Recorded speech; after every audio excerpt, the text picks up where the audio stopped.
Bem-vindos novamente! Olha aí nós outra vez e hoje com um convidado muito bacana, um cara que tem uma experiência legal e é um cara que eu me espelho. É um camarada que tem uma vivência, uma qualificação e para você que já conhece ele, vai conhecer um pouquinho mais agora da história dele, né? A gente hoje tem aí a honra de receber esse cara com a gente aqui. Na correria da vida dele, ele veio com a gente aqui. Gente, então, com colaboração do nosso amigo Lucas Vieira na produção do audiovisual aqui, nós iniciamos mais um episódio do Tô de Plantão.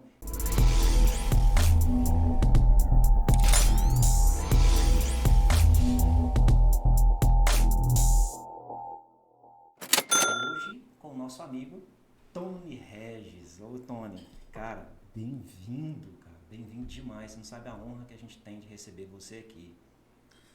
Bom, bem, para mim é uma honra também, é uma satisfação, né? Sempre falar de enfermagem, falar da gente também é interessante, né? Estar com os amigos, bater papo, né? Então, diante da correria do dia a dia, a gente sempre tem que ter um tempinho para esses momentos, né? Esses momentos vão ser muito bons para a gente poder trocar um pouquinho de informação, uma conversa legal e me apresentar para o pessoal aí um pouquinho mais, conhecer um pouquinho mais do profissional. Quebrar o gelo, né, Tony? Às vezes a gente fala tanto de coisas técnicas, né, do trabalho, do dia a dia, e de repente uma hora a gente senta e dá essa proposta do Tô de Plantão, de sentar um pouquinho e falar um pouquinho, pô, a minha vida, para mim chegar aqui, eu construí ela e a gente quer saber disso, cara. Então, Exatamente, isso é importante, né? o Tony hoje, Tony, eu sei que se a gente fosse abrir aqui uma. Vamos falar do currículo do Tony, nossa, ia passar o nosso podcast só nisso. Mas a gente quer saber, Tony, assim, pra gente começar a desenrolar um papo super legal, assim, o Tony veio da onde? Bem, então, primeiramente, meu nome é Tony, né? Tony Regis, importante que todo mundo me pergunta, é Tony mesmo? E é Tony mesmo, né? Meu nome é Tony Regis, então eu sou nascido e criado em Goiânia, nasci aqui mesmo, na capital de Goiânia, no bairro de Campinas, né? No Hospital de Ebenezer. Então, fui criado aqui, fiz toda a minha parte de formação básica, de escola, né, alimentar e tudo mais aqui em Goiânia mesmo. E fiz muito escola profissionalizante, né? Sempre pensei assim, eu preciso saber uma profissão. Aí assim, não tinha ainda um foco muito específico, né? Mas eu procurei sempre me profissionalizar. Então no início da minha formação, eu passei pelo Senai, né? Senai Ítalo Bolonha, ali no setor Fama. Estudei lá há uns 3 anos, né? Então aprendi lá naquela escola, nada a ver com minha área atual hoje, mas assim, mas era um caminho, né? Então lá eu aprendi eletricidade, né? Fiz a formação como eletricista predial, eletricista industrial, em Olha, bobinagem de motores e eletrônica, né? Imagina. Eram 4 cursos, né? 2 anos e meio de formação. Então eu fiz ali o ensino fundamental associado a essa parte de aprendizado profissional, né? Então nessa base já tinha uma profissão inicial, já tinha um caminho, né? Então, se nada desse certo, já tinha por onde iniciar uma carreira profissional, né? Eu cheguei a atuar muito tempo nessa parte de eletricidade, trabalhei pouco tempo nessa parte, né? Logo fui para as Forças Armadas, então aí eu já tive que parar esse projeto de inicial. Nas Forças Armadas eu já tinha um gosto pela área de saúde, né? Inicialmente, desde criança, sempre brincava com uma coisa com isso. E também tinha uma paixão pelas Forças Armadas. Desde criança, brincando com aqueles carrinhos de tanque, aqueles soldadinhos, né, de chumbo, aquela coisa toda. Eu gostava bastante dessa área. E aí consegui entrar, né, no início com muita dificuldade, né? Sou de família humilde, né? Então assim, moro na periferia de Goiânia. Então consegui entrar com dificuldade nas Forças Armadas. E lá eu conheci a enfermagem, né?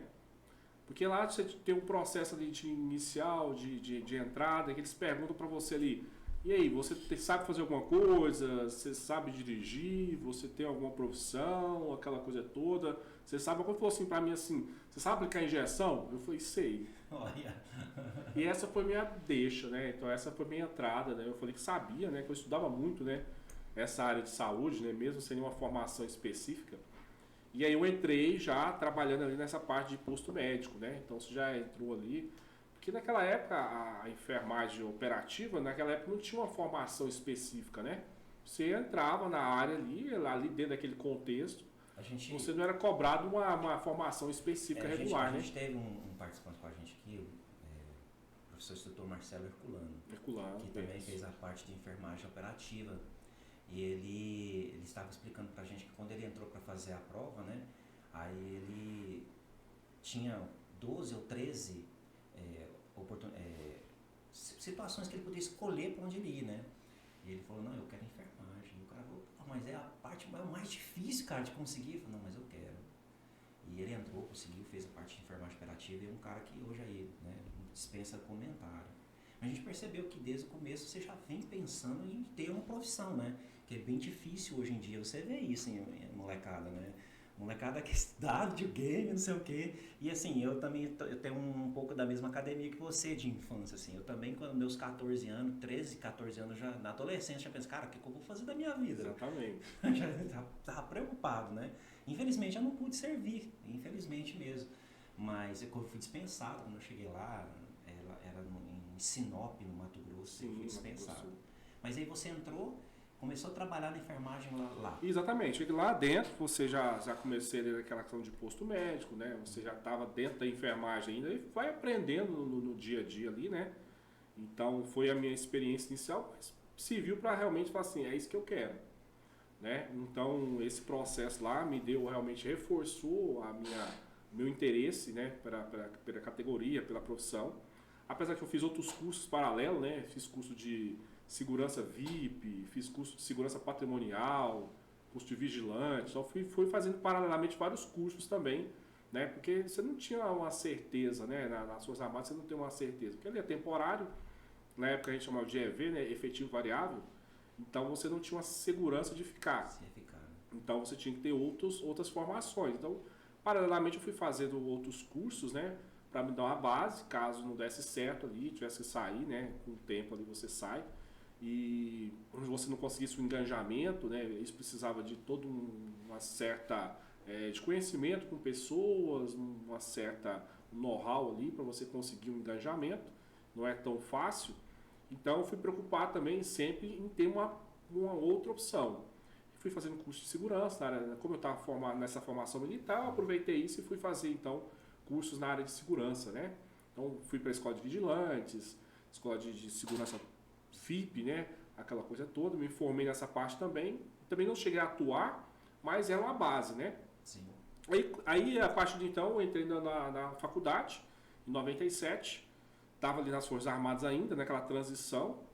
Foi um momento difícil porque na faculdade, eu entrei na Universidade Federal de Goiás, UFG, integral, dia todo. Aí começou a chocar, né? Em detalhe, né? O UFG é uma das faculdades mais difíceis de entrar. Exatamente. Né? Naquela época era muito difícil, né? Era vestibular tradicional, né? 2 fases, né? A primeira fase era aquela fase objetiva, mas a segunda fase aquela fase dissertativa, né? Que a gente chamava de canetão na época. Mas qual que era a nossa sorte? Lá nas Forças Armadas nós tínhamos alguns oficiais, né? Eu lembro até o Tenente Rocha na época, que era médico, e o Tenente Wellington da infantaria. Eles tinham um cursinho, né? Então todo final de semana, geralmente no sábado, tinha aulas, eles davam aulas pra gente lá no NPOR, tinha uma salinha de aula. Então a gente tinha aula de matemática, história, né? Isso me serviu demais para me passar no vestibular, né? Eu lembro até hoje das aulas do Tenente Wellington, que era médico, dava aula de matemática, e o Tenente Wellington, que dava aula de geohistória, né? Então, assim, o que eu aprendi lá naquelas aulinhas lá do NPOR, lá naquelas aulas no final de semana, Caramba, cara, serviu de base para me passar no vestibular. Nunca esqueci aquelas aulas lá. Deixa eu fazer uma pergunta para você antes da gente sair dessa parte sua vida no Exército. Assim, a gente sabe que lá no Exército, a parte operativa, a parte médica, né? Acho que é sabido que o pré-hospitalar, a certidão de nascimento pré-hospitalar é militar, né? Só que a gente sabe também que no meio militar existem algumas diferenças em relação ao meio civil, principalmente no que se trata algumas práticas, né? Eu estive lá, você também já esteve lá fazendo alguns cursos, por exemplo, tipo punção, dispositivo extraglótico, para militares, porque no ambiente vamos dizer, de guerra, né, abre aspas aí, de guerra, aquele cara que está lá no serviço médico é o cara que ele tem que estar com as práticas todas em mãos, e é um ambiente totalmente hostil, né? Eu queria perguntar para você, em relação ao seu trabalho lá no Exército, quando você estava na parte de enfermagem, qual que é o trabalho necessariamente do dia a dia ali, da parte da enfermagem operativa?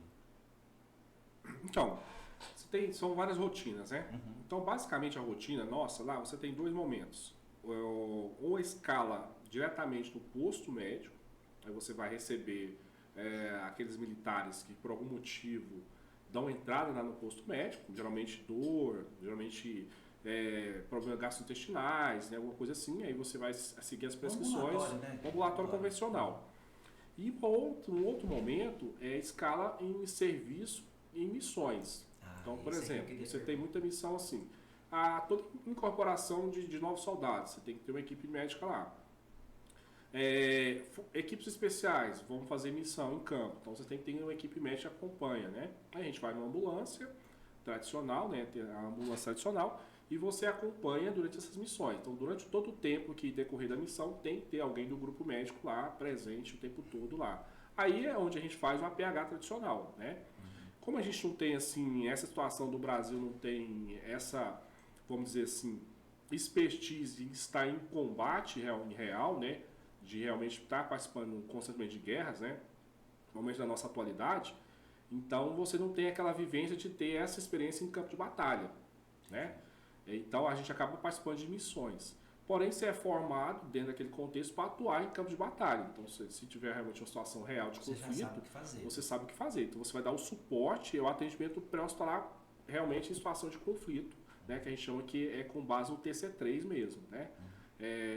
Um pouco dessa experiência é quando tem algumas missões de paz, que você vai para fora do país, aí você sempre vai fazer parte de comboios, né? Sempre no comboio ali, basicamente 6 ou 8 operadores, tem um profissional que geralmente é o designado ali como ou da enfermagem operativa ou um operador médico para estar naquele momento ali. Caso aconteça qualquer tipo de agravo ali com aquele pelotão, sempre o primeiro atendimento é feito. Apesar que todos os militares têm uma formação básica para que ele consiga, naquele primeiro momento, fazer esse autocuidado. Mas é designado sempre, ou em missão, ou mesmo dentro da instituição, sempre tem alguém do posto médico para ser presente. Legal, isso é muito importante. Eu queria te perguntar isso porque isso é uma curiosidade mesmo, assim, a gente vai lá, treina, às vezes dá curso para eles lá e não entende bem o que é a atuação, né? Legal, cara. Mas daí você depois saiu, passou na UFG, começou a estudar, tava dificuldade, que era integral. Exatamente. Período difícil, né? Porque coincidiu da entrada na faculdade, né? E ali, quando eu estava no meu segundo ano de faculdade, a minha namorada na época, né? Namorada na época ainda, ficou grávida. Eu estava no meu segundo ano de faculdade, um curso integral, saindo ali das Forças Armadas. Aí não tinha ainda um emprego regular, né? E ela ficou grávida, e quando a gente foi observar ali e tal, gêmeos, aí grávida de gêmeos, aí assim, as coisas foram só complicando, né? Aí, nossa, e agora, né? Aí minha família me deu muito apoio, meus pais, né, me apoiaram bastante nesse momento. Aí a gente foi, né, teve um relacionamento, né, casamos, tudo mais. Então foi um momento difícil, né? Aí ela também começou a trabalhar, né, na área não na área de saúde especificamente, mas trabalhando no hospital na época. E aí sim, aí eu comecei a usar aqueles conhecimentos, aquelas formações na área de segurança, né? Aí eu já usei, vou usar agora, porque o curso da faculdade era o dia todo, manhã e tarde, então não tinha como ter um emprego regular, porque eu tinha que estar o dia todo na faculdade. Só pulava só à noite, né? E tipo, você conseguir um emprego à noite regular é um pouco mais difícil. Aí eu comecei a fazer então freelances, né, de segurança, né? E lá dentro da UFG tinha a segurança da universidade, são dois grupos de segurança, o da própria instituição, que são servidores federais, né? E outra segurança privada contratada, terceirizada. Esse grupo da própria instituição, eles faziam algumas festas, então eles contratavam seguranças. Aí eu entrei no grupo deles e fazia as festas dos universitários. Ele queria assim um grupo de segurança que fosse universitário também. Aí eu entrei nesse grupo de seguranças universitários e a gente fazia então as festas, a segurança das festas dos próprios universitários. Fazendo também a segurança do clube da UFG, né, do Cinti UFG na época. Então todo domingo ela pro clube, fazer segurança do clube. Aí foi um momento também de segurando a barra, segurar a barra, né, no início ali da gravidez, assim que os filhos nasceram, né? foi um momento assim de que eu pude, né, ajudar, né, porque eu não podia parar a faculdade, né, que eu tinha apostado tudo naquilo, né. Você entrar na Universidade Federal, não dava você abrir mão naquele momento, foi muito difícil essa ingresso, né. E naquela época era muito difícil, né, alguém vindo de família Sim. pobre, tudo mais, conseguia acessar a Universidade Federal. Não era fácil, né? Porque assim, eu não tive cotas, né? Nessa época nem se falava de cotas, não tinha nada disso nessa época, né? Você tinha que se... na raça né? mesmo, não tinha nada disso, né? Então foi um momento muito difícil, mas com muita perseverança, né? Então, assim, é aquilo que a gente sempre fala, né? Não pode desistir. Se você tem realmente um objetivo, se você quer realmente alcançar aquilo, é determinação. Você tem que ser vocacionado primeiramente, porque às vezes as pessoas querem uma coisa, mas não tem vocação para aquilo. Vai se frustrar logo logo. Então você tem que ser vocacionado, procurar realmente conhecer, conversar com pessoas que estão na área, ter determinação. Porque pessoas para falar assim, não faz não, desiste, não mexe com isso não, é muita gente. Então tem muito obstáculo pelo caminho. Mas com fé e determinação você vai conseguir alcançar seus objetivos. Até os concorrentes desestimulam você. Todo mundo. Né? Desestimula você. Tony, então esse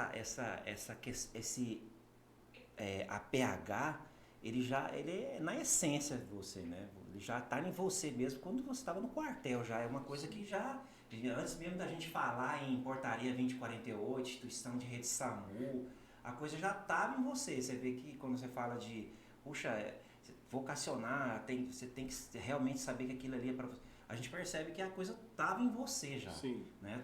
Você estava se preparando para necessariamente colocar para fora e começar a trabalhar nisso. A gente sabe que você está no SAMU há muito tempo, né, de Goiânia.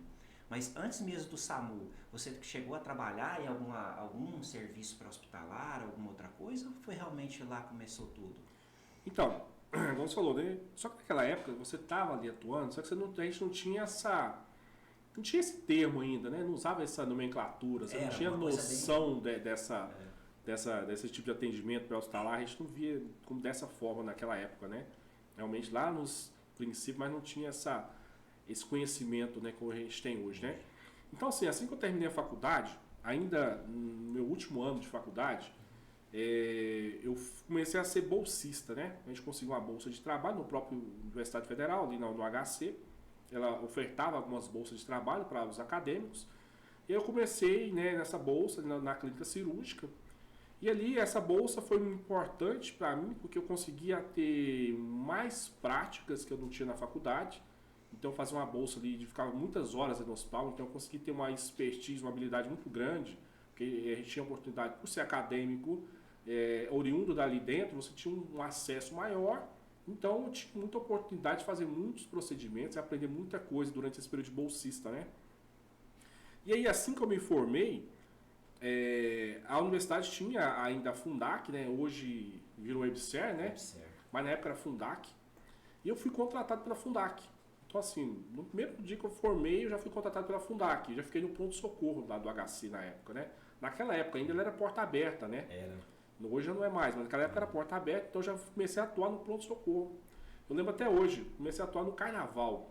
Já peguei 4 dias de carnaval no pronto-socorro, recém-formado, lá dentro do HC. Como ali já era minha casa, eu já fiquei ali dentro o tempo todo, né? Como acadêmico e tudo mais. Então eu já era muito conhecido. Sim. E o ambiente era muito familiar para mim. Não tive tanta dificuldade, a bolsa também me deu muita experiência de procedimentos e conhecer a estrutura também me ajudou muito. Quando o Tony fala em bolsa, gente, bolsista, talvez algumas pessoas não entendem, né? É aquele acadêmico que presta um trabalho com fins de aprimorar o seu conhecimento e recebe uma ajuda do Estado, a gente fala no caso do HC do governo federal, não é um salário assim, né? Mas é uma ajuda, né, para que ele desenvolva esse trabalho lá, por isso que a gente fala bolsista, né, para as pessoas entenderem melhor.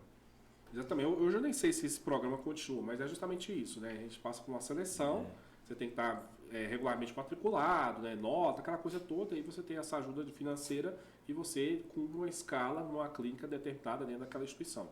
Eu fui para a clínica cirúrgica, né, gostei muito da clínica cirúrgica, eu lembro até hoje, a minha gerente lá era a Márcia Beatriz, excelente profissional, me ajudou muito naquela época lá. E aí fui trabalhando, né, nessa parte do pronto-socorro. E aí, coincidentemente, era o começo, assim, quando programa Saúde da Família, na época chamado PSF ainda, né? Tava naquele seu auge, né? A gente tinha vários profissionais indo pro PSF. Aí você começava a conversar com os colegas, né? Todo mundo foi para essa área, Você né? falou em PSF, eu lembrei de um negócio legal. Aqui em Goiânia, gente, o nosso conselho de enfermagem, ele ficava ali na Avenida Anhanguera, uma avenida principal aqui em Goiânia. No prédio, né? 11º andar. E eu lembro que eu chegava no Corém, tinha um quadro de vagas, né? de vagas para enfermeiro. Cara, tinha até para fora do estado. Era muita vaga. E gente que falava assim, te dou casa, comida, roupa lavada. Eu fiz isso. Justamente dessa forma, exatamente isso. Eu encontrei no corredor do hospital uma colega minha de faculdade, ela estava lá no HC. Aí conversando com ela, eu falei, eu tô aqui, mas eu tô pensando em fazer um PSF, o pessoal tá falando muito bem disso, né? Ela falou assim, eu tenho uma amiga minha que trabalha numa cidade, segundo ela, o prefeito tá querendo alguém. Aí ela me passou o telefone, troquei informações com o prefeito, e igual você falou, eu falei, eu tenho interesse. Ele falou, quanto você quer? Então eu escolhi, eu quero tanto, quero casa, quero isso. E realmente, cara, naquela época era casa, comida e roupa lavada, literalmente. É porque assim, o programa ele não funciona sem enfermeiro, né? E aí os caras ficavam era o carro-chefe, né? Não funciona ainda sem enfermeiro, né? Mas na época, como era um programa inicial, precisava do enfermeiro como peça-chave para iniciar o programa. E a remuneração, assim como é até hoje, é muito boa para o município, atenção básica, pô. Então, assim, eles precisavam, eles laçavam enfermeiro para todo mundo. Exatamente. E aí eu comecei nessa área, né? Então eu realmente fiz contato com ele, coloquei um valor, coloquei algumas condições realmente, e ele acatou o valor e a condição, e eu falei, eu vou, né? Porque assim, proporcionalmente do que eu estava ganhando naquele momento pela Fundac, que eu ia passar a ganhar por esse momento na estratégia da família, era assim, era quase 3 vezes mais. Então, assim, foi interessante. Aí eu comecei, né, na minha carreira profissional, efetivamente, assim, na estratégia da família. Né? Aí eu fui para o município do interior de Goiás. O Tony já passou PSF, gente. Já, você vê, você né? Tá achando que o Tony não tem história, você tá enganado. PSF, Tony. Já fiz PSF. Legal, cara. E PSF dá uma bagagem, né? Porque assim... Não, muito boa. Eu não tive a oportunidade de trabalhar no PSF, mas eu estagiei na minha faculdade, né? E assim, eu vejo o trabalho muito grandioso que o enfermeiro faz. O enfermeiro, eu acho que ele tem algumas prerrogativas no PSF hoje que realmente mostram o enfermeiro como um profissional preparado, né? Porque para escrever medicamentos específicos, solicitar alguns exames. Então, assim, a gente vê que realmente faz a diferença. E no PSF, e aí, quanto tempo lá, Tony? Então, eu fui para um município chamado Amaralina, no norte de Goiás, bem próximo ali a Mara Rosa, né, Mutunópolis, aquela região ali norte. E eu fiquei aproximadamente ali uns 5 anos, mais ou menos. Não foi 5 anos exatamente no mesmo município, eu fiquei 3 anos em Amaralina, depois 2 anos em Uruaçu, né? Eu fiquei ali em Uruaçu também um tempo, né? E assim, foi um período muito bom, como você falou, a estratégia da família te dá uma possibilidade de aprimorar muito mais, né? Porque ali, essa parte ambulatorial, né? Você e o paciente, então você tem que dar uma resposta para o paciente. Eu treinei muito essa parte de exame físico, né? Eu tinha que fazer muito exame físico, puericultura, né? Examinar criança, né? Então você tinha que examinar, verificar perímetro cefálico, fontanela, tinha que examinar tudo. Então, todo esse acompanhamento, então foi muito bom. Essa parte para mim treinar, essa parte de semiologia e semiotécnica foi muito exigida de mim nessa época. Então eu gostei muito disso, né? E tinha os programas, né? Gerenciar o programa, hipertenso, diabéticos, hanseníase, tuberculose, aquela coisa toda. Na época tinha o hiperdia, tinha um sistema que você tinha que alimentar, aquela coisa toda, né? E as campanhas de vacinas, né? As campanhas de vacina eram sempre um desafio à parte, né? Porque é um município relativamente grande, de extensão de terra, apesar de a população pequena, mais espalhado, né? A sede do município ficava numa ponta, então tinha uma outra extremidade. As agrovilas, né? As agrovilas, então assim, essa parte de vacinação dava um trabalho muito grande pra gente. Então assim, fazer vacina antigamente tinha aquelas caminhonetes, aquelas gaiseiras que eles falavam, né? Exatamente assim. Então a gente ia nessas gaiseiras, né, zona rural afora, de moto, zona rural afora, assim, com a caixa de vacina. Assim, muito... Era busca, né? Fazer busca ativa. É a famosa busca ativa. Não, você tinha fato, que... né? Porque assim, você tinha que cumprir metas, né? A regional de saúde falou assim, você tem X pacientes com essa faixa etária. você tinha que achar eles no município. E ele não vinha no município, a sede do município era muito longe. E o transporte para as pessoas irem até a sede do município era muito difícil. Então acaba que a gente tinha que ir atrás do paciente. E a Né? gente tá falando ano 2000, 2001 por aí, mas assim, mesmo nessa época ainda a informação era difícil de chegar. Difícil. Não era muito fácil. Esse foi em 2002, né? Nessa faixa dessa época era muito difícil. Como é que você naquela época. caiu no serviço de ambulância? Então, aí, quando eu fui para... Finalizou a gestão do prefeito dessa época, né? 2004 ali. Aí o prefeito não quis renovar o meu contrato. Como tinha um médico que atuava lá uma vez por semana, que era o pediatra, Dr. Vesley, né? Finado Dr. Vesley, um médico excepcional, me ajudou muito na época. E ele foi na nova gestão de Uruaçu, ele foi convidado a ser secretário de saúde. E aí ele me chamou para trabalhar com ele em Uruaçu. Aí eu coordenei a vigilância epidemiológica de Uruaçu nessa época, né? Então, ali naquele momento, atuando em Uruaçu, logo teve o concurso do Tocantins, 2005. Aí eu fiz o concurso do Tocantins em 2005. Nem conhecia o Tocantins praticamente, nunca tinha ido lá no Tocantins. Aí fiz o concurso, né? Fui lá fazer a prova, aquela coisa toda, e tive sucesso nesse concurso do Tocantins. Foi um concurso, acho que assim, eu nunca tinha visto um concurso com aquela magnitude. Tinham vagas assim, o Tocantins tem 139 municípios. Todos os municípios tinham vaga para enfermeiro. Nem que seja uma vaga. Mas Tinha uma vaga. Na letra A ali de Aliança até Xambioá tinha vaga para enfermeiro. As cidades mais conhecidas tinham mais vagas, né, tipo Palmas, Araguaína, Gurupi. Mas toda cidade tinha uma vaguinha ou outra, uma ou duas tinha. Então foi um concurso muito abrangente. Eu fiz esse concurso, tive sucesso, já pedi para lotação em Gurupi na época, eram 6 vagas para Gurupi inicialmente. Eu passei em terceiro lugar. E aí, mas continuei morando em Uruaçu. E comecei a ir para Gurupi, fazer plantão, aquela coisa de falar, faz plantão corrido, Sim. 48 horas, 60 horas e volta, né? E fiquei mais ou menos um ano fazendo isso. E aí, em 2006, teve o concurso da Prefeitura de Goiânia, né? Aí, o concurso da Prefeitura de Goiânia em 2006. E aí, eu olhei, né, o concurso lá, eu estava morando ainda em Uruaçu, falei, porra, minha chance, né? Já gostava de emergência, né? Minha formação foi voltada para emergência. Mesmo não atuando diretamente. Aquele concurso que teve o direcionamento para o SAMU, Que né? teve, foi o primeiro concurso que teve o direcionamento para o SAMU, né? Teve vagas específicas, né? Com as pré-requisitos, né? Que você tinha que ter pós-urgência ou terapia intensiva, né? E tinha um quadro geral que era para quem não tinha essa especificidade de especialização. Até hoje ainda tem, né? Essa cobrança do título. É. Porque Aquele foi o pioneiro, né? Que poucos concursos tinham essas exigências assim, né? Com a especificidade para o SAMU, como estava bem determinado no edital, foi pioneiro. Que esse mesmo concurso que você fez para enfermeiro, eu fiz para técnico de enfermagem. Nessa época, né? Você já estava lá, né? Você já estava lá pela Santa Casa, né? Isso, pela Santa Casa. Desde que inaugurou o SAMU de Goiânia. Uhum. Aí eu saí, porque comecei a entrar os concursos, os credenciados. E eu fui preparar para o concurso, porque tinha sinalização na época do prefeito, ó, vai fazer o concurso para o SAMU. Vai fazer, porque lembra que teve aquele problema na Santa Casa, que veio o Ministério da Saúde e falou, não, é a Secretaria de Saúde do município que tem que tocar. Tirou da Santa Casa. Aí quando tirou, eu falei, vou preparar o concurso. Aí eu passei um ano preparando para o concurso. Né? Nesse concurso de Goiânia eu passei em 16º para técnico de enfermagem. Aí chamou a gente na primeira, né? Como chamou você também na época. Sim, sim. Esse concurso realmente foi lenda. Esse concurso foi. Sim, acho que se eu não me engano, foi uma escola que fica aqui em Goiânia, próximo num parque ecológico que nós temos aqui no centro de Goiânia.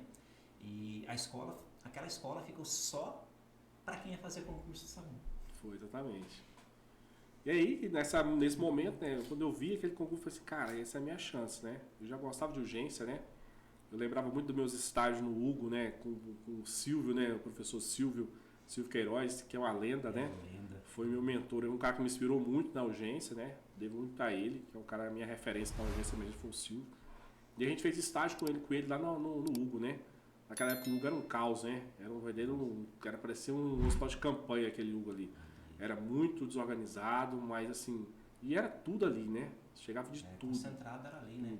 A nível de aprendizado era muito bom, porque tinha muito tipo de variação de tipo de paciente, traumas realmente importantes. Se eu não me engano, a emergência do HC fechou em 98, 99. Covid-19, Exatamente. Deixou de ser porta aberta. Deixou de ser porta aberta. Nessa época. E aí passou a concentrar tudo no Hugo. Exatamente. Foi a época do meu estágio de urgência, né? Meu estágio que eu estava no terceiro ano, 99. Aí a gente fez o estágio no Hugo e realmente ali era lotado e muito paciente grave, chegava de tudo ali. Uma escola, ali foi uma escola muito boa. Porque assim, você teve que trabalhar com tudo com pouca coisa, né? Tanto que chegou uma época que tinha um apelido lá que chamava de Vietnã. Exatamente. Mas assim, era pouco material, pouco insumo, né? Para a demanda, porque tudo concentrava lá. E tudo assim. E não existia também, né, Tony, a rede de urgência, não existia isso. Não tinha uma definição clara de uma rede de atenção. Não tinha classificação, não tinha nada de você, era ali, tudo ali, chegava de todo jeito. Lá, entendeu? E não tinha também, assim, o pré-hospitalar como a gente conhece hoje, né? O que tinha ali o bombeiro, né? Aquela coisa toda. Mas no mais era demanda espontânea mesmo, era carro parando e deixando gente. Era muito... Então não tinha um paciente assim que foi triado, que foi regulado, não tinha muito essas coisas, né? Era realmente chegava de qualquer forma, né? Então, eu digo assim, a gente foi formado a ferro e fogo, né? Passamos por momentos assim de realmente provação mesmo, foi uma formação. Se você é para isso mesmo. Se você eles queria ou não queria aquilo, não tinha como, porque assim, a formação foi muito boa e eu fui experimentado em situações realmente extremas mesmo, né? Os estágios pesados mesmo. E assim, já saí, mas isso me deu uma segurança muito grande, sabe? Quando eu me formei, eu tava com uma segurança muito grande de trabalhar. Já começou a trabalhar com muito mais tranquilidade. Muito mais tranquilidade, seguro. Então eu fui prestar atenção da família. Porra, já saí de um hospital grande, o HC, pronto-socorro, que eu peguei um carnaval pesado, de uma experiência de Hugo, fui pra uma estratégia assim, porra, né? Era um mão com açúcar, né, cara? Cheguei lá assim, voando alto, né? Chegava a ser chato. Chegava a ser chato. Mas apesar disso, eu peguei muita emergência, cara, lá na estratégia da família. Acaba que vem, né? Tem muita emergência. Porque hoje a gente conhece que é a porta de entrada da rede de atenção às urgências. E a população tem um enfermeiro e médico lá, ele não quer saber se tem estrutura. Não quer, é a primeira porta, eles param mesmo, né? E aquele momento, assim, os médicos que atuavam comigo na época, eles não ficavam na cidade. E eu fui morar na cidade. Aí você imagina, né? Toda hora batia na minha porta. Então, assim, toda situação de alguém passando mal na cidade, fora daquele horário regular da unidade, que não era hospital, funcionava em horário de expediente, né? Convencional. Então, eu era acionado muitas vezes, né? Então, muitas urgências, pequenas urgências, você era acionado ali para dar um primeiro atendimento, né? Então, já foi com o meu início de atendimento, assim, fora de uma unidade hospitalar. Porque alguns momentos foram muito difíceis, né? Eu tenho um episódio que me marcou muito, né, de um atendimento, que eu estava fui convidado a assistir uma parte de futebol no campo de futebol, só site, num clube da cidade lá, final de semana, domingo. Era um time de Mara Rosa contra um time local lá de Amaralina. Eu fui só para assistir mesmo, eu de fora lá conversando. E por incrível que pareça, não estava chovendo. Começou aquele tempo ficar um pouco nublado, mas não tinha assim uma característica clara que ia chover naquele momento. E assim, olhando o jogo, né, o pessoal lá jogando normalmente, assim, cara, do nada caiu um raio no meio do campo. Cara, parecia uma bomba ter jogado no campo assim, ó. Aquele barulho e a fumaça subiu assim. Cara, foi muito impactante isso, porque o raio caiu exatamente em cima do jogador. Puxa. Caiu em cima dele, cara, exatamente. E aí, quando eu vi, todo mundo levantou e ficou apenas uma pessoa deitada ali, né? Naquele gramado. Aí eu já, de imediato, né? Assim, instintivamente, já corri lá pra dentro do campo, né? Eu fui, olhei, né? Tava decúbito ventral. Coloquei ele decúbito dorsal. Comecei a avaliar. E foi muito perceptível que o raio caiu em cima dele, que ele tinha, assim, o cabelo tava queimado. Você via que de um lado, as mechas queimadas, né? E a chuteira, aquela chuteira de couro, que é de couro mesmo, né? Dessas chuteiras que a gente tem hoje, né? A chuteira de couro, ela ficou assim virada para cima, ela ficou ainda presa por causa dos cadarços, o solado sumiu e ela virou para cima. Então foi muito clara a saída onde vai sair. O couro virou para cima assim, o solado sumiu, então entrada e saída pelos pés. Aí foi ali o meu primeiro momento de fazer um atendimento pré-hospitalar, que eu fiz um RCP, comecei a fazer RCP, respiração boca a boca mesmo, não tinha nem essa noção. Raiz, né? Mesmo. Raiz mesmo, RCP com ventilação boca a boca, aquele momento lá de compressão. Eu pedi, ó, como não tinha recurso, né? Eu falei, tem que ir para o hospital. Aí numa gaizeira, o cara parou a caminhonete, aquelas gaizeiras lá, coloquei na carroceria e deslocamos para o hospital com ele lá atrás, ali fazendo SCP, deslocamos até o hospital municipal de uma cidade vizinha, que é Mara Rosa, né? Que lá onde a gente estava, Maré não tinha um hospital 24 horas, né? Então a gente foi para um hospital vizinho. Então foi muito impactante, porque assim, você está ali, vê acontecer, fez o primeiro atendimento, infelizmente, né? Ele não sobreviveu, né? Que realmente foi uma descarga muito grande, foi praticamente totalmente nele, né? Que ninguém mais teve nenhum tipo de problema, somente essa pessoa. Infelizmente foi vitimada por esse raio. E eu estava ali naquele momento e tive a oportunidade de fazer o atendimento, fazer o primeiro atendimento, mas isso me marcou muito. Essa ocorrência. A sementinha. Que me trouxe para a urgência definitivamente e para essa parte de ASCP, né? Essa parte de suporte básico, suporte avançado. É o que eu gosto de fazer hoje. E naquele momento não tinha tanto conhecimento como eu tenho hoje, mas eu consegui fazer ali de forma bem raiz esse primeiro atendimento ali. Aquela situação, né, Tonelli? Fazer aquilo que a gente tem em mãos, né? Se tem só as mãos, faça com as mãos, né? Exatamente. Eu vejo muitas vezes, Instagram, redes sociais, olha só esse indivíduo fazendo. Cara, é tão fácil julgar as pessoas. Fácil julgar. Né? É tão fácil julgar as pessoas. Você não sabe o nível de conhecimento, você não sabe se tinha alguma coisa na mão. Lógico que tem algumas coisas que são esdrúxulas mesmo, né? Assim, você vê que a coisa realmente é por inabilidade. Mas eu vejo algumas situações que a pessoa está fazendo um RCP ali só com a mão, fazendo boca a boca, aquilo que ela pode fazer. Uma coisa que eu falo muito com meus alunos, faça o melhor que você pode com aquilo que você tem. Exatamente. Né? Isso é uma premissa que não tem como ser fora disso, né? Porque pode fazer diferença, vai salvar a vida do indivíduo. Mas me conta aí, hoje você é um cara que tem várias qualificações profissionais, é um enfermeiro que a gente coloca aqui, que é um enfermeiro hoje referência nacional. Né? A gente vê você em outros estados. Você entrou para o meio pré-hospitalar, começou a desenvolver o seu trabalho, eu sei que você se aperfeiçoou, fez sua pós-graduação, mas eu vejo também que hoje você está num segmento da parte de enfermagem que ainda não é muito buscada ou talvez não é muito conhecida. Vou te dar um exemplo com a enfermagem forense. Né? Existe o enfermeiro perito. Né? Exatamente. E eu vejo você, em você eu vejo assim, eu sigo muito você e vejo lá onde você está desenvolvendo o seu trabalho. E eu sei que você também tem a empresa que faz seus treinamentos, TIK, acabou de passar aqui. E você está hoje trabalhando no atendimento pré-hospitalar tático. Né? Eu sei que você tem toda essa história, você é instrutor, você é renomado, mas eu queria que você falasse para a gente um pouco desse APH tático, que hoje eu sei que tá florado em você, que você entende muito, o TC3, o Mark 1, Mark 2. Contextualiza pra gente, Tony, o que seria esse APH tático, para o pessoal entender, porque o pessoal ainda às vezes pergunta, cara, o que é APH tático? É só para o militar? É só para o militar do exército? É só para a polícia? O que seria esse APH tático?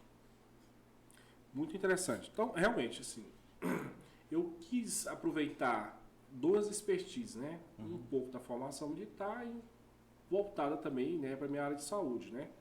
Então, quando começou a se popularizar mais esse tema de atendimento em ambiente hostil, né, em situação de combate, né, eu comecei, né, procurei fazer cursos, procurei me qualificar, né, e tudo mais.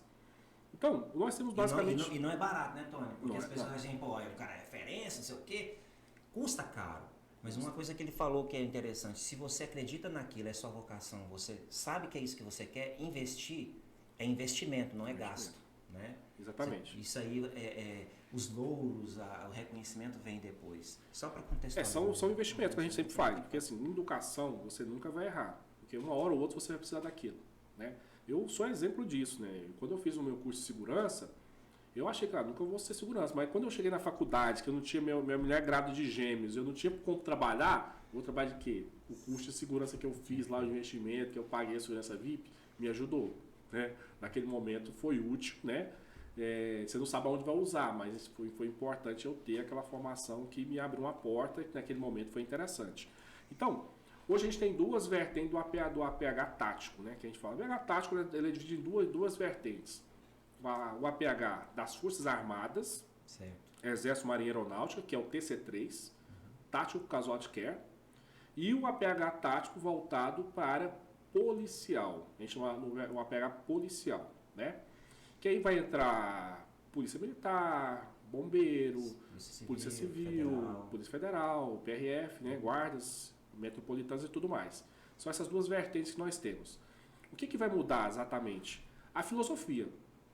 Né? No APH tático militar, no TC3, ele é voltado para a segurança nacional. Então a missão é mais importante. Então até algumas perdas são aceitáveis, né? Porque a soberania nacional ela está muito além, né? Então a missão segurança nacional. Então é um voltado para realmente situação de guerra, de conflitos armados, aquela coisa toda, né? E é possível que haja baixas, mas mesmo havendo uma ou duas baixas, não vai interromper a missão em função disso, né? Então por quê? É a sua segurança nacional. Esse é voltado pelo TC3, Forças Armadas. Já o APH policial, o APH que a gente atua mais hoje, mais instrução mais voltada para o APH policial, ele já tem uma filosofia da seguinte forma.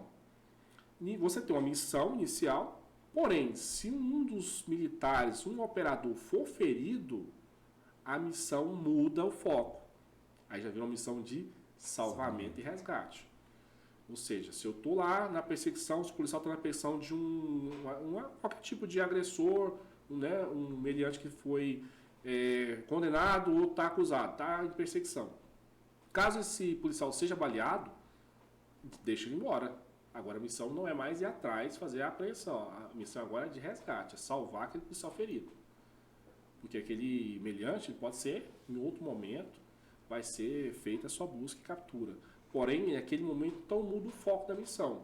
Então, no APH policial, é você dar para o operador, o policial naquele momento, um conhecimento básico para ele poder fazer o seu atendimento. Ou dos operadores que estão ali no seu lado, também poder fazer esse atendimento. Por quê? Porque no APH convencional, que a gente está inserido, qual que é a nossa primeira regra? Não é a segurança da cena? Sim. Então, se eu estou numa situação que ainda tem um confronto armado, o APH convencional não vai poder chegar. O SAMU não vai chegar. Então, alguém tem que prestar o atendimento. Daí essa que é a ideia, porque o SAMU não vai chegar numa situação que esteja, nós chamamos de zona quente. Né? Tanto que quando a gente tem uma ocorrência dessa natureza, qual a primeira coisa que a gente pergunta? Apoio policial. Se tem apoio, se a polícia está no local. Ou seja, se a polícia não estiver no local, nós não vamos chegar. Então, aquele policial, se ele for baleado, e se tiver a zona quente, o SAMU não vai chegar. E nem o bombeiro vai chegar. Né? Então, quem vai ter que prestar o primeiro atendimento? Ele mesmo. Então, essa que é a ideia do APH policial. É dar um pouco de conhecimento básico, né, para aquele operador. Caso ele seja alvejado durante uma situação de ocorrência, ele saiba prestar o primeiro atendimento. Então, esse atendimento ele é pautado num protocolo, que é o MARCH ou o MARC 1, né, que é o mais conhecido aqui no Brasil, que é o MARC 1. O MARCH é mais voltado para o TC3. Porém, ele se baseia muito parecido com o nosso XABCDE, do nosso atendimento convencional. É um protocolo. É um protocolo. Então, o nosso XABCDE é para o nosso APH civil convencional.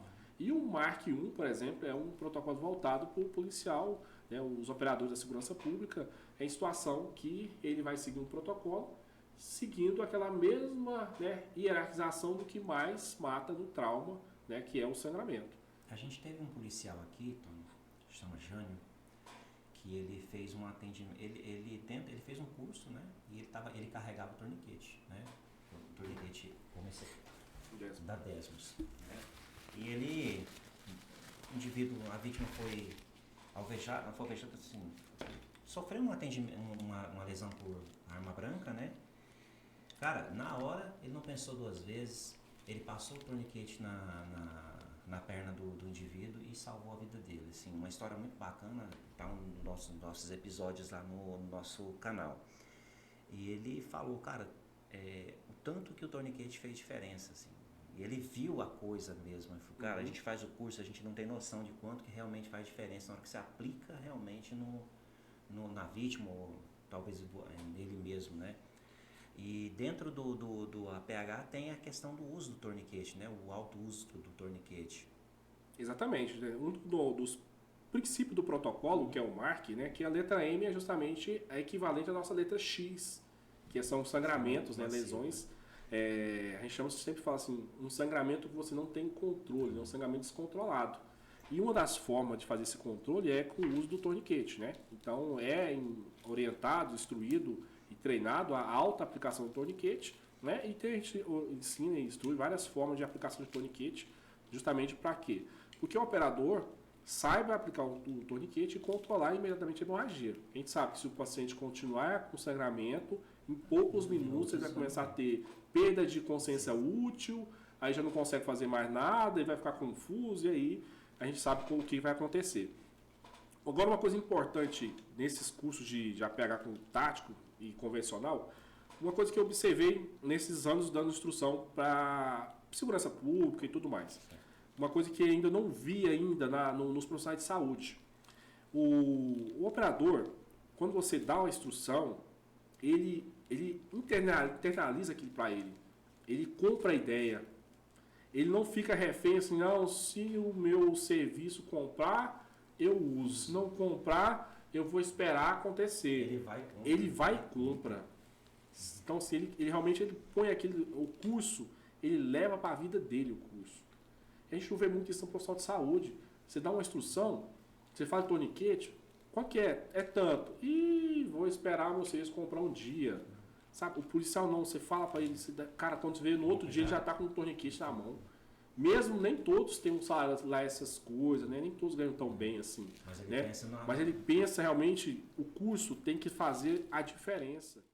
Então, a gente teve um episódio aqui com o Marcelo Herculano e eu fiz uma comparação com ele, assim, em relação ao torniquete, assim. Tanto que o torniquete é uma coisa muito simples, mas você tem que saber usar de maneira correta. Eu falei para ele assim, olha, para mim hoje a equivalência de salvar vidas, um torniquete eu poderia comparar com um DEA.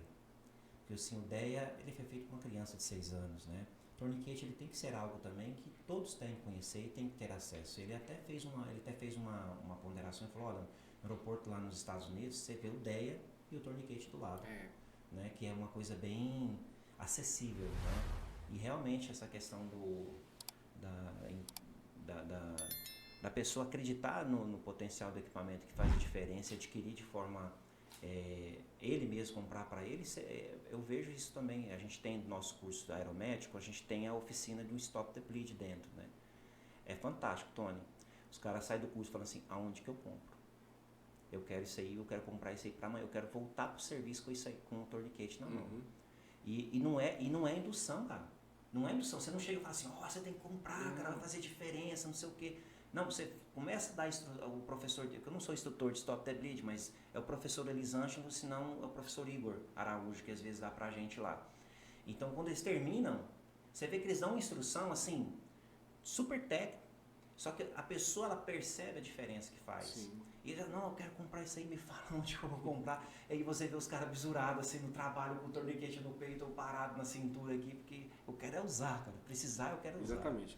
É o que a gente precisa mais disso, né? Assim, você passa por uma instrução, se aquela instrução não entrar, você não internalizar aquilo, se você não, isso tem que fazer diferença na vida, ou na sua, ou na vida de alguém. Porque muita gente faz curso e é só para colocar lá um certificado, né? Ou um brevet. Mas ele não muda a realidade dele com aquele curso, né? Então, só que a gente tem essas situações, porque muitas pessoas não saem da zona de conforto. Você faz um curso, né? Você se capacita, você treina e você chega no trabalho, a pessoa te critica, né? Você é alvo de chacota, né? Você vê lá, pô, eu chego de plantão lá, eu tô cheio de brevet, cheio de condecoração, o pessoal sempre fica pegando no meu pé, né? Não, mas assim, Tony, eu tenho uma leitura sobre isso. Assim, eu tenho muito brevet, né? Assim, cada um tem um estilo de trabalhar, mas você pode perceber que as pessoas que fazem esse tipo de comentário, esse tipo de conotação, você vai ver o cara não tem nenhum. É um pouquinho de ciúminho também, um pouquinho de invejinha. Pode ser até inveja branca, né? Que a gente fala que é uma inveja boa. Mas as pessoas que a gente vê aí realmente é porque não tem. E tem aquelas pessoas também, né, Tony? Que enchem o peito de brevet e não sabem nada. Não sabem nada, né? Vai na lojinha ali, compra os brevê, põe no sim, peito, tá achando que é o cara, né? Não vou falar aqui outro termo porque não pode. Mas eu acho que quando eu falo de você assim, é um cara que eu me espelho muito.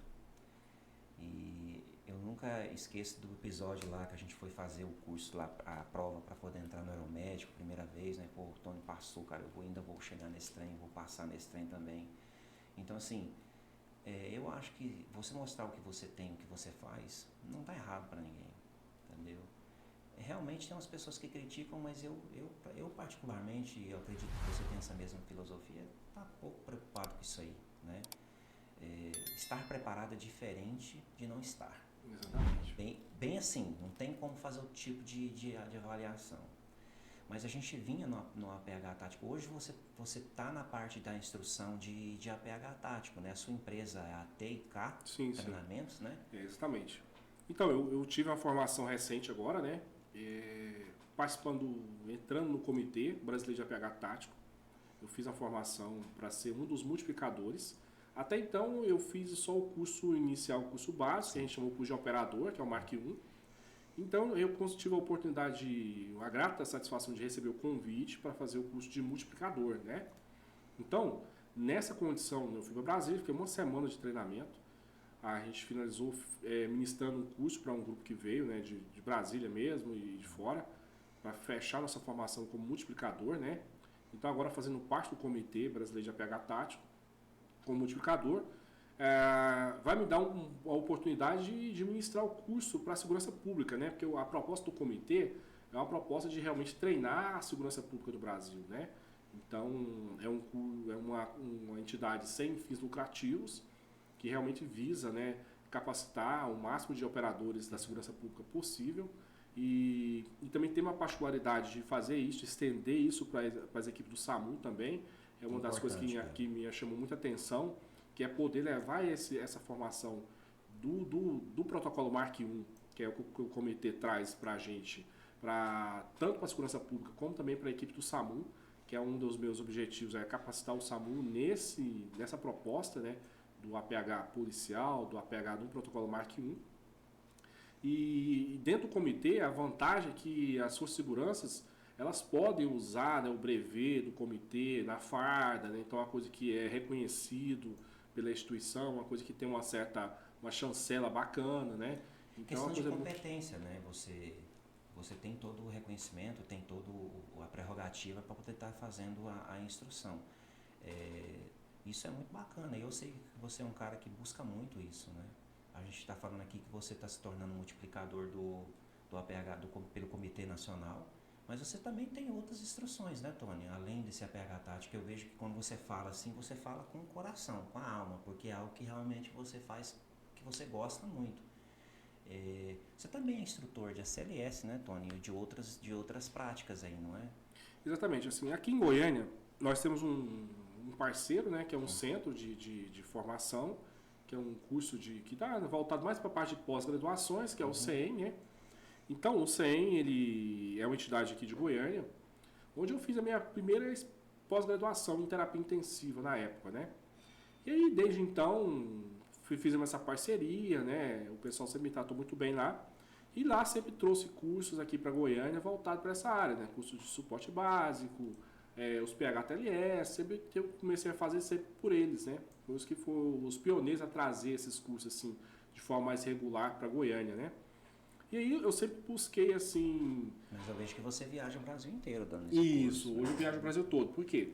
Eu sempre quando eu faço um curso, eu sempre tenho aquela coisa assim comigo. Eu quero ensinar pessoas, eu não quero ficar só para mim o conhecimento. Então eu busco ser instrutor para poder levar a informação, levar o curso para o máximo de pessoas possível. Porque eu sempre tive comigo assim, eu quero salvar vidas. Só que a gente individualmente, você salva uma, duas. Mas se eu treinar 10, 20, 30, 40, 50, através dessas pessoas você vai salvar muito mais pessoas. Então essa é a minha vocação de treinar e ser sempre multiplicador, né? Então eu fiz o curso, né, o BLS inicialmente, aí me tornei instrutor do BLS pelo CEM. Aí eu continuei nessa formação, logo veio o ACLS, eu tive a oportunidade de fazer o curso.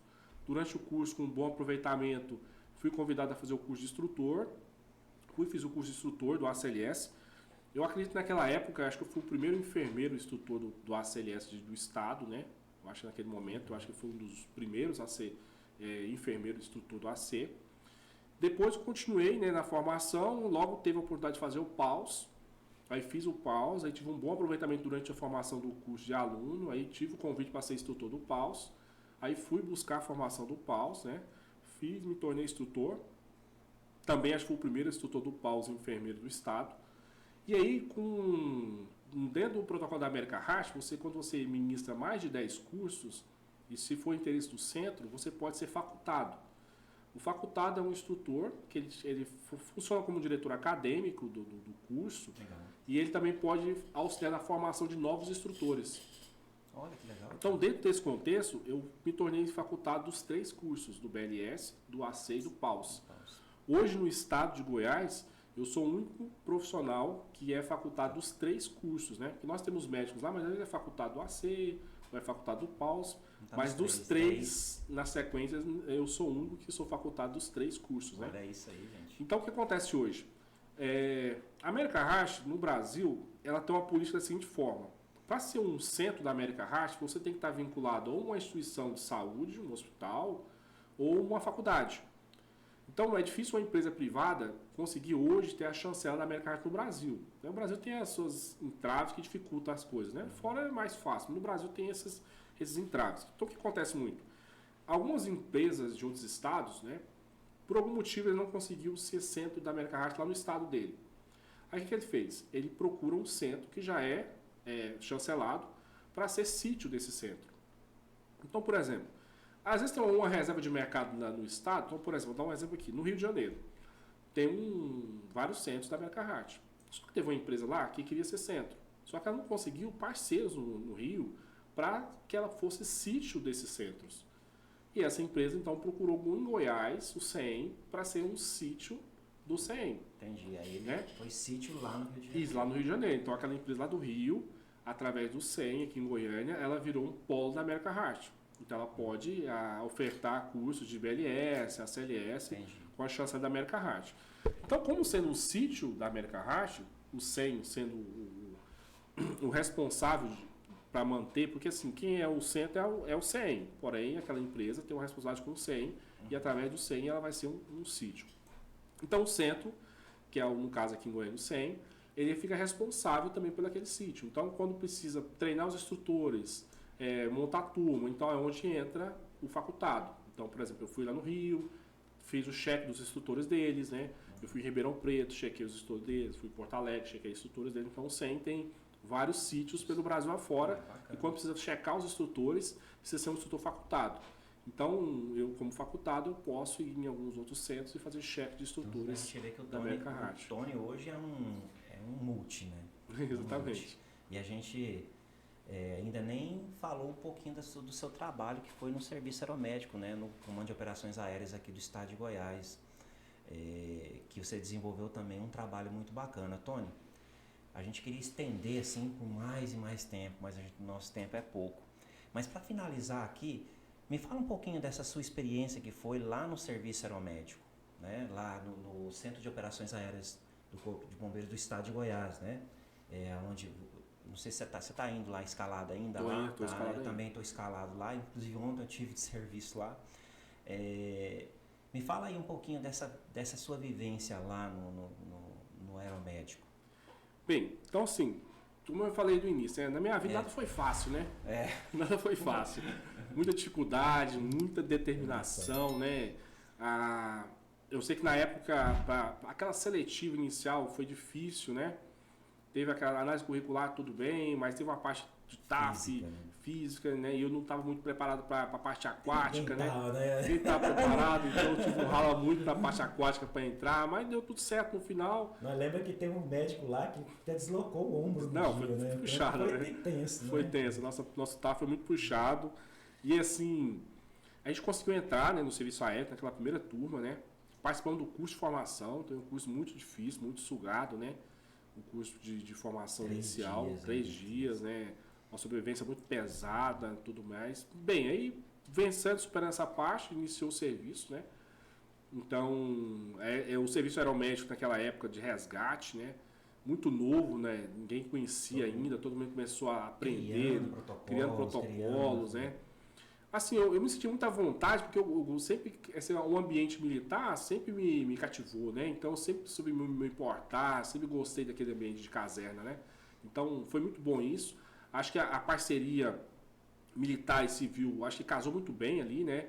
Foi uma situação que a gente viu que deu muito certo, né? O respeito com os profissionais do SAMU foi muito bom, o acolhimento foi muito bom. Então, isso deu também uma certa segurança. E a parte da disciplina, né? A questão de você ter a responsabilidade de fazer o seu checklist, né? A cada ocorrência você fazer o debriefing da ocorrência, aquilo traz muita credibilidade, né? Para o nosso atendimento, para todos que estão envolvidos, aquilo é muito bom. Então eu gosto muito disso lá no serviço aeromédico. Né? Esse debriefing não serve só para o aéreo, né? Quando a gente fala briefing, debriefing, se você chegar no seu trabalho e briefar com todo mundo ali, o dia se torna muito mais tranquilo. Muito mais todo fácil. Todo mundo sabe como está a situação. E no final do dia, de repente, em alguma situação mais interessante aí, porque assim, também não é arroz com feijão. É uma ferramenta de gestão, né? Mas eu sinto muita falta dela fora do serviço militar, né? Infelizmente, no serviço... Se você pudesse fazer, assim, eu cheguei a fazer no CIV, ali no seu suporte intermediário de vida do estado de Goiás aqui, no começo eu fazia com os nossos, assim, aquelas grandes ocorrências também, sabe? Aquelas coisas que realmente impactavam. Cara, o feedback é fantástico. Dá uma perspectiva. Os caras, assim, depois eles iam trabalhar assim, puxa vida, a gente analisou, eles se sentiam até mais leves depois. E a grande vantagem do debriefing é o que você pensa assim, o que eu posso melhorar para a próxima, né? Você Porque vai ver a gente vai pegar aquilo outras vezes, então o que pode fazer de diferente para melhorar o que foi feito, sempre né? buscando a melhoria, né? Então isso é importante, então o serviço do resgate aeromédico me cativou demais, assim, cara, eu sou apaixonado naquele serviço, principalmente o resgate. São ocorrências assim que te exigem muito conhecimento, né? E tem toda aquela variação do ambiente aeroespacial, que é um ambiente diferente, né? Porque a gente sempre fala, lá a gente não é melhor nem pior do que ninguém. Só que a gente está num ambiente diferente, né? Que é um ambiente aeroespacial, né? Tem toda aquela questão da fisiologia de voo, né? A cinetose, né? Nossa, tem hora que você... Pô, eu peguei uma ocorrência assim, meio-dia pra Formosa, tinha acabado de almoçar, cara, e a aeronave vibrando assim. Não, bicho. Então, assim, náusea, muita náusea, então, assim... porque todo mundo acha que é maravilhoso. Nossa, né? cara, meio de sol quente, batia muito. Cara, não sabe dos perrebs, então quando você tá ficava até aeronave, verde ali, assim. Você pega uma térmica lá em cima, a aeronave pra baixo pra cima também. É muito assim. Então tem as variações, né? Então, assim, o efeito da fisiologia de voo, né? Então, aerocinetose, até essas coisas todas que realmente a gente sente muito isso, né? Então, até você adaptar, acostumar. E mesmo assim, a gente não costuma 100%, né? Sempre é diferente. Então, a gente acaba tendo algumas estratégias, né? Uma estratégia, comer pouco, né? Comer pouco. Leve, né? Só que tem uma desvantagem também. Acaba a gente hidrata pouco, né?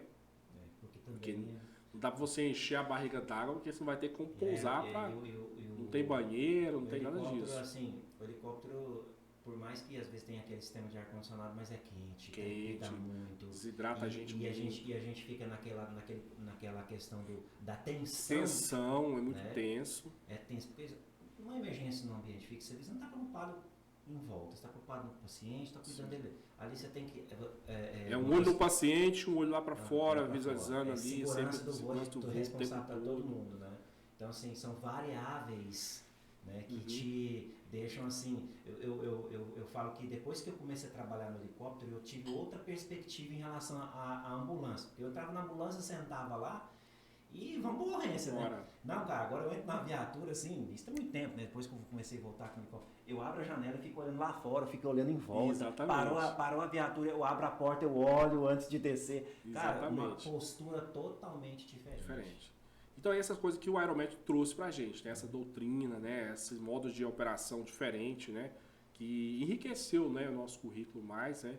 Então, eu acho muito interessante para a nossa vida pessoal, nossa vida profissional. Então, o aeromédico trouxe realmente para mim um plus a mais, né, de você atuar nesse ambiente, né, aquelas ocorrências que você tem aí, aquele tempo de solo restrito, né? Você tem que lá resolver em poucos minutos, né?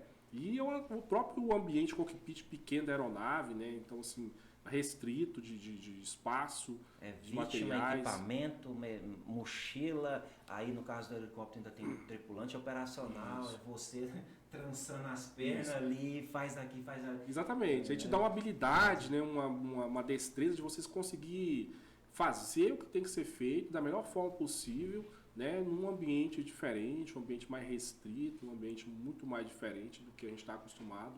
E tem que estudar um pouquinho mais, né, Tony? Não Muito adianta mais. você que está trabalhando no serviço aeromédico, você tem que estudar um pouco mais, entender, não é só do tratamento em si no paciente, mas é são outras variáveis que você tem que ter esse conhecimento, que você tem que entender.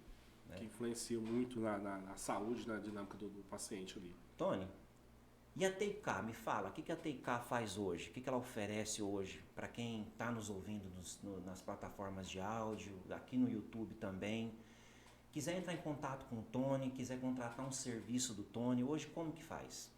Então, a TK é um projeto, né, que eu fiz ainda na época que eu estava num relacionamento anterior, né? Então, a gente sempre tive essa ideia de continuar as instruções, né, em outros segmentos também. E aí a gente montou essa empresa na época. E aí eu estou dando continuidade. Assim, eu estou atuando mais no estado do Tocantins ainda, né? Então, assim, a gente sempre oferta cursos, né, para as prefeituras, né, da região do estado, né? Cursos de cursos básicos mesmo, tanto suporte básico. A gente faz aquela formatação que o município precisa. E uma forma da gente capacitar os municípios, né, a princípio do interior do Tocantins. Então a TK veio nesse intuito, né, de levar capacitação, conhecimento aos profissionais que estão lá na ponta, né, em regiões mais difícil acesso do nosso país. A TK hoje ela prepara o profissional e aprimora também. Prepara o profissional e aprimora, né? Então, assim, a empresa está preparada tanto no segmento convencional, né, de saúde, então também nessa parte de tática também. Então, para você que é prefeito ou para você que é algum diretor de alguma escola de segurança, até mesmo aí algum comandante de serviço de segurança, a TK oferece os cursos voltados para PH tático. Né? Tanto PH convencional, socorros, empresas, indústria. E o Tony está aí. A gente vai deixar aqui nas descrições do vídeo e também dos áudios o Instagram do Tony, né? Pode deixar o contato, Tony? Pode deixar o contato, o Instagram. Vamos deixar todas as informações para você que aí gosta do Tony, segue ele, tem ele como referência, até mesmo você que está aí e agora conheceu o Tony, conheceu a história dele, sabe que é um cara que hoje é referência nacional, mas também por trás disso tudo tem uma grande história, como ele contou pra gente. Tony, queria passar o resto da tarde aqui com você conversando. É um bate-papo muito bacana, muito legal. É muito bom. Agradecer, né, por você estar aqui. Eu sei que a sua agenda é puxada, mas assim, esse bate-papo foi muito bacana. As pessoas vão conhecer um pouquinho mais a história do Tony, vai saber que o Tony, por trás desse grande cara que está aqui, sabe que teve muita história. Tem uma história de luta, né, de determinação, não é fácil. Né? Então, a mensagem que o Tony deixa, né, é disciplina, né, e saber o que realmente você quer, para você buscar e chegar onde você quer chegar. Meu amigo, muito obrigado. Suas considerações finais. Bem, eu que agradeço pela oportunidade, né? Bate-papo muito legal, muito tranquilo, né? Então, assim, sempre é uma oportunidade boa, né? Da gente falar da nossa profissão, né? Falar da nossa categoria, né? Eu sou um cara que sou um defensor da enfermagem. Eu não tenho aquele viés, assim, de militância, né? Porém, assim, eu tento defender a enfermagem de outra forma, através do conhecimento, né? Porque eu acho que a enfermagem vai ter o empoderamento que ela precisa através do conhecimento. Porque é no dia a dia, é lá no lidar com o médico ali, é lá no lidar com outros profissionais, que você precisa mostrar que você é diferenciado. Não adianta ficar na rua fazendo uma diferença, aquela coisa, se lá na hora do hospital você não sabe discutir um caso clínico, você não tem essa vivência clínica, não sabe avaliar um paciente, não sabe discutir com os outros profissionais tecnicamente. Então é isso que o enfermeiro precisa hoje. E é isso que eu quero mostrar como exemplo. Né? Então, se eu estou atuando, se eu estou fazendo curso, se eu estou me capacitando, é para dar exemplo para os demais que dentro da enfermagem a gente consegue nossos objetivos, né? E conquista nossos espaços. Mas para isso eu preciso em capacitação constante, né? Eu preciso empoderar, investir em conhecimento. E hoje a gente tem, né, voltado para a urgência, várias ferramentas que nos dão legalidade nas nossas ações. Se eu for falar aqui das resoluções, desde a resolução 641, 648, a 704, né, agora da desfibrilação, 723, descompressão de alívio, e a 679, que é a da ultrassonografia. Imagina, você tem hoje legitimidade de fazer um ultrassom beira-leito, você tem legitimidade de fazer uma descompressão de alívio, um dispositivo extraglótico, uma punção intraóssea, né? A gente sempre fez, mas tudo assim, sem um amparo legal, né? Então hoje você tem resoluções que te dão essa legalidade.